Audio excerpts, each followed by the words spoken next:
नाज़रीन, सांगड़ में anti corruption तरफां करप्शन के खात्मे के आलमी ॾींहं ते जागरता रैली कढी वई। उन हवाले सां ॾिसूं था नादर बुर्दी जी ही रिपोर्ट।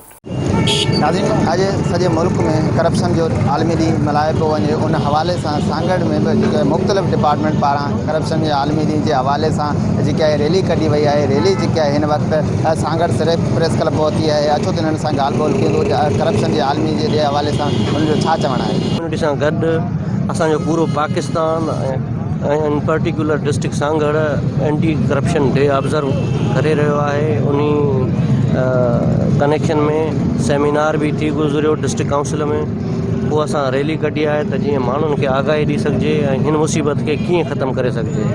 त तव्हां सभु दोस्त इन पर्टिकुलर मीडिया जो त वॾो किरदारु आहे। मीडिया सां गॾु आम सिटीज़न उहो बि जेसीं ताणी गॾु न थींदो त ही मुसीबत असां खां इन खां छुटकारो हासिल न करे सघंदा। नेशनल एंटी करप्शन डे उन में अवामुन्नास के अवेयरनेस ॾियणु चाहियूं था। या वॉक भी मुनक़द कई वई त एज़ अ एंटी करप्शन इदारो या ॿिया इदारा उहो उन वक़्त ताईं मौसर कोन आहिनि जेसि ताईं अवाम जी एक्टिव पार्टिसिपेशन कोन्हे। अवामुन्नास के तव्हांजे रेफरेंस सां हिन वॉक रैली जे रेफरेंस सां असां इहो पैगाम ॾींदासीं त उहो वधि में वधि पार्टिसिपेट करनि, निशानदेही करनि ऐं इदारे खे पंहिंजे इदारनि खे मुस्तहक करनि, मज़बूत थो वञे।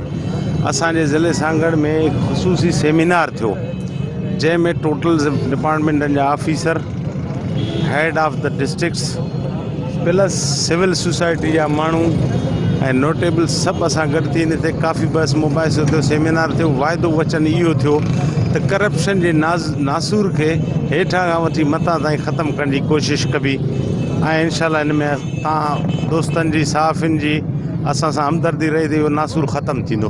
इन सिलसिले में ई वाक करे हिते पहुता आहियूं। ग्रास रूट ते वञणु घुरिजे त छाजे करे करप्शन जेकी आहे माशरे में परवान चढ़े पियो करप्शन जो। ऐं गवर्नमेंट खे खपे त इनखे वधि में वधि जेको आहे सॉर्ट आउट करे ऐं उन मसइलनि खे हल कनि ऐं करप्शन जे ख़िलाफ़ु जेको आहे कार्रवाई बि कनि ऐं उहो फैसिलिटीज़ आम माण्हुनि खे मिले त माण्हू करप्शन वारी साइड ते न वञनि।